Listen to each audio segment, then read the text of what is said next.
3 different apertures, so probably go f11, and there we go. So you can just see how that viewfinder works, and so it's really nice and bright. I don't know how accurate it is, but that's okay. We're just going to take this photo, and hopefully the first exposure is on the right number, as the red patch is so dark I can't really see through it. So we'll see how we go, and who knows, maybe this will all come to nothing, but let's hope it doesn't.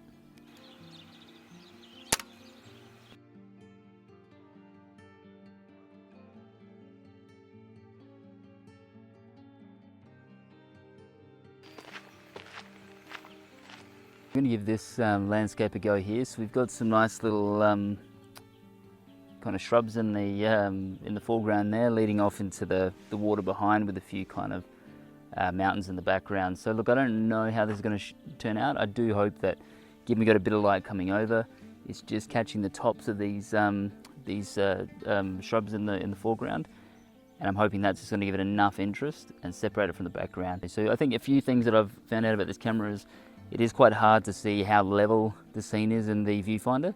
So giving yourself enough space that if you do need to correct it in post, you've got that option. And as you can see now, I've actually transferred it to the landscape view, and I'm using the viewfinder on top of the camera there. So yeah, and you still obviously have access to your shutter release, which is quite cool. Yeah, let's advance the film on and take our second shot. And if we just pan upwards here, that's kind of what we're looking at there in a wider scene. So I'm just going to advance the film on, and we can get the shot and move on.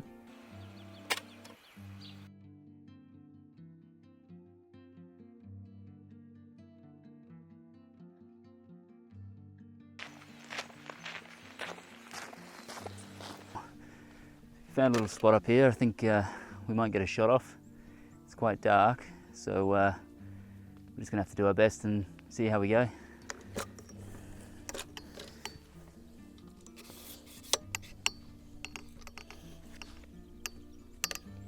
Alrighty, so you might be able to see just behind my shoulder here, there's a nice kind of lone tree sitting on the hillside there. So I'm going to do, again, landscape type orientation, and the light's just kind of just nipping over and just putting some light on the outer rim of the tree there.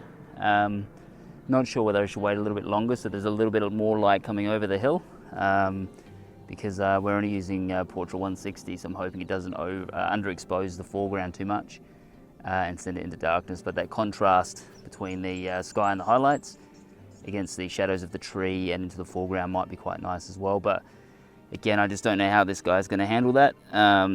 Given it's not the most technical camera, you know, you can't be as precise as you usually would be. Okay, we're just going to screw this back in, and I think we're going to stick with the settings that we've been using thus far. So f11, 20 feet to infinity. I think that's going to work quite well. I've already wound it on to exposure number 3, which is great. So we're ready to go. I'll take the photo and I'll show you the you know, the composition in corner of the composition, and then some nice negative space through the sky there as well. So if we just pan up now, there you go. That's kind of what we've got there in just a moment. So just making sure everything is correct on the camera, and here we go.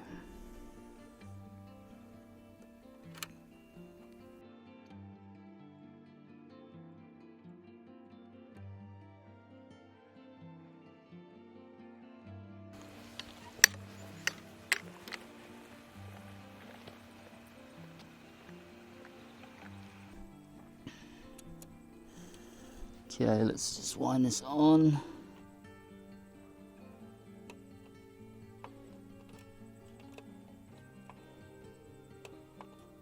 This exposure, I wasn't really happy with the composition. I've decided to move to a different location and still getting a very similar result, but with a little bit more interest in the scene. So let's give this a shot and see if it's any different. I'll have them side by side so you can decide on which one you like better, and hopefully it doesn't get too much flare in the lens. I might just cover it with my hand, and hopefully it's not going to be visible in the shot. It shouldn't be. So panning up, you'll be able to see exactly what I'm talking about. There we are. All right.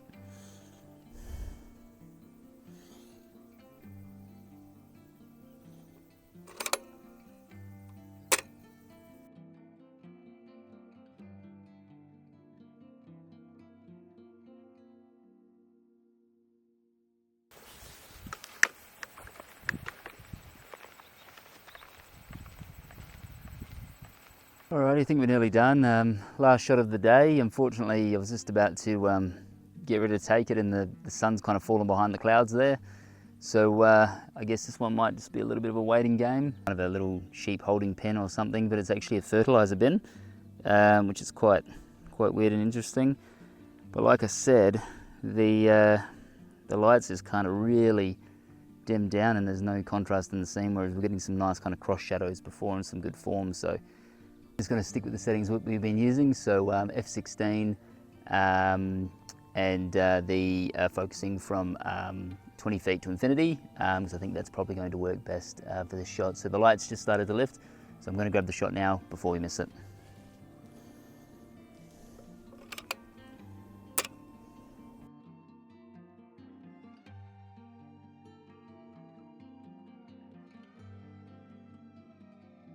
Alrighty, look, thanks again for watching and supporting the channel. I really do appreciate it. And if you haven't already, please hit the like button and make sure you subscribe, because it's the easiest and best way to support my channel. So, look, if there's any cameras that you do want to see, you know, reviewed or taken for a spin, it's not really a review. It's more of just taking them out and seeing how they kind of perform in the field. You know, if you do want to see anything in particular, you know, let me know in the comments. I do have quite a few cameras lying about, but I thought, given somebody was nice enough to give me this yesterday, I didn't want to just find it on a shelf somewhere. I wanted to go out and use it and see how a 72-year-old camera performs in 2022. So again, thank you so much. I think I've earned a well-deserved coffee, yeah, and probably some sleep as well. I've shot about 12 rolls in the last week. So I'm going to get those to the lab now. Hopefully we'll get them back in the next couple of days, scan them up and share them with you all. Excellent. Alrighty, see you guys.